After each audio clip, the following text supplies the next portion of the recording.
గౌరవ పాత్రికేయ మిత్రులకు నమస్కారాలు. ఎలక్ట్రానిక్ మీడియా, ప్రింట్ మీడియాకు సంబంధించిన మిత్రులకు నమస్కారాలు. ప్రధానంగా బీఆర్ఎస్ పార్టీ మా నాయకుడు గౌరవ ముఖ్యమంత్రి రేవంత్ రెడ్డి గారి పైన ఒక దుష్ప్రచారాన్ని చేస్తున్నటువంటి సందర్భం, అనేక కుట్రలు కుతంత్రాలు జరుపుతున్నటువంటి సందర్భాలు ఇప్పటికే అనేక మార్లు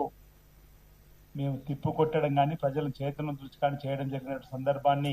ఒకసారి గుర్తు చేస్తూ, నిన్నటి రోజు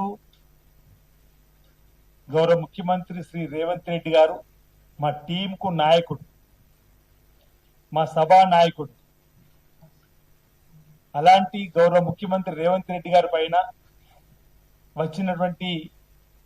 వ్యక్తిగత ఆరోపణల పైన అందుబాటులో ఉన్నటువంటి శాసనసభ్యులు సిఎల్పి మీడియా వేదిక ద్వారా వారి యొక్క అభిప్రాయాన్ని, వారి ఆలోచన విధానాన్ని, ఈ రాష్ట్రాన్ని అన్ని రంగాల్లో అభివృద్ధి పథంలోకి తీసుకొని పోతున్నటువంటి ముఖ్యమంత్రి రేవంత్ రెడ్డి గారి పైన వ్యక్తిగత విమర్శలు చేయడాన్ని మేము సహించమనేటువంటి మాటను, అది చిన్నారెడ్డి గారు కావచ్చు, రాజగోపాల్ రెడ్డి గారు కావచ్చు, కొండా సురేఖ గారు మంత్రిగా ఉన్నటువంటి వాళ్ళ కూతురు సుష్మిత పటేల్ వ్యక్తిగతంగా రేవంత్ రెడ్డి గారితో పాటు వారి బ్రదర్స్ పై చేసినటువంటి అంశం పైన మాట్లాడినటువంటి సందర్భం, అందుబాటులో ఉన్నటువంటి శాసనసభ్యులు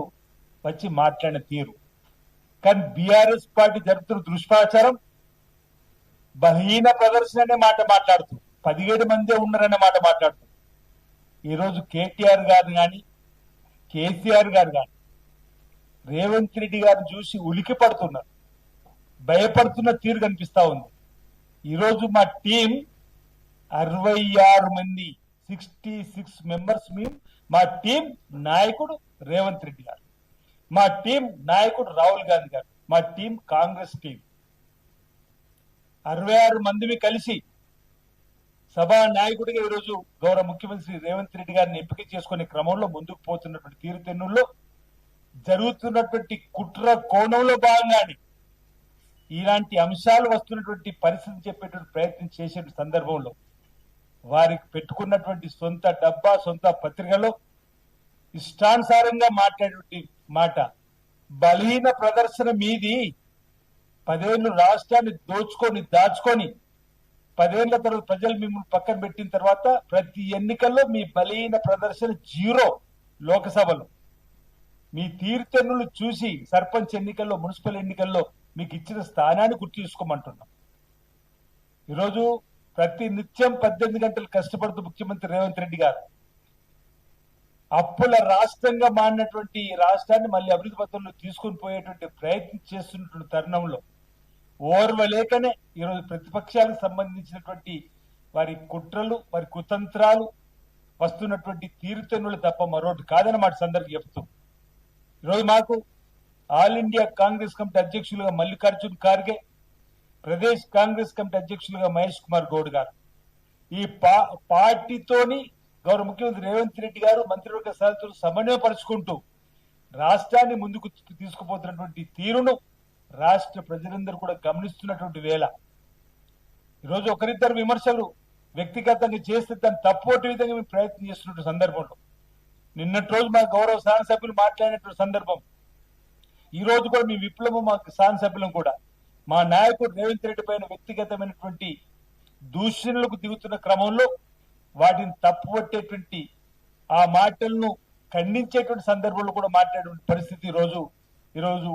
మేమందరం కూడా మా నాయకుడు, మా టీంకు నాయకుడు రేవంత్ రెడ్డి అనేటువంటి మాటలు, ఈరోజు చిన్నారెడ్డి గారు మాట్లాడిన మాటలు చూస్తుంటే వారి ప్రణాళిక సంఘం ఉపాధ్యక్షుడిగా ఉన్నారు, గతంలో క్రమశిక్షణ సంఘానికి చైర్మన్ గా ఉన్నారు. కానీ ఒక నియోజకవర్గంలో ఒక శాసనసభ్యుడి పైన ఆయన మాట్లాడినటువంటి మాటలు తప్పడుతూ క్రమశిక్షణ సంఘానికి ఇప్పటికీ అక్కడ ఎమ్మెల్యే గారు కానీ ప్రభుత్వంలో పెద్దలు కానీ క్రమశిక్షణ సంఘానికి ఇచ్చినటువంటి అవకాశం, ఈరోజు వాడు మంత్రివర్గ సమావేశాలు కూడా పాల్గొనేటువంటి సందర్భం చిన్నారెడ్డి గారు వెసులుబాటు కలిగింది. శాసనసభ్యుల్ని బలోపేతం చేసే క్రమంలో ముఖ్యమంత్రి రేవంత్ రెడ్డి గారు తీసుకున్న నిర్ణయంలో భాగంగా ఈ ప్రభుత్వం నడిచేటువంటి క్రమంలో ప్రభుత్వంలో ఉన్నటువంటి శాసనసభ్యులను బలోపేతం చేసేటువంటి బాధ్యత ఈరోజు ముఖ్యమంత్రి తీసుకునేటువంటి క్రమంలో ఈరోజు పరకాల్లో కూడా రేవూరు ప్రకాష్ రెడ్డి గారికి అక్కడ ఉన్నటువంటి శాసనసభ్యుడిగా చేస్తున్నటువంటి